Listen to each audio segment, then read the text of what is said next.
অর্জনকারী এরা জাহান্নাম তাদেরকে স্পর্শ করিবে না।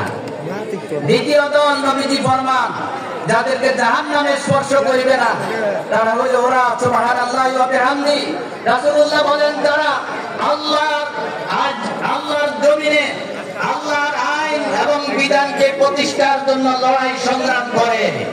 ওই মুজাহিদ যারা রাত্রের আরামকে হারাম করে দেয়, নিদ্রাকে হারাম করে দেয়, যাদের চক্ষুকে নিদ্রা থেকে নিবারণ করে, যারা সীমান্ত পাহারা দেয়, ইসলামী আন্দোলনের সেই নেতৃবৃন্দকে পাহারা দেয়, ওই পাহারাদার মুজাহিদ বাহিনীকে জাহান্নাম স্পর্শ করিবে না। সুবহানাল্লাহ। এখন আসুন জাহান্নাম থেকে বাঁচার মন্ত্রটা কি, আমরা কিভাবে জাহান্নাম থেকে বাঁচবো? আমরা কি জাহান্নাম থেকে বাঁচতে চাই? কারা কারা বাঁচতে চাই হাত তুলে দেখাই, লিল্লাহি তাকবীর। আল্লাহ তাআলা আমাদেরকে জাহান্নামের আযাব থেকে বাঁচান। নবীজি আল্লাহর কাছে দোয়া করতেন, আল্লাহ দোয়া শিখাই দিয়েছেন।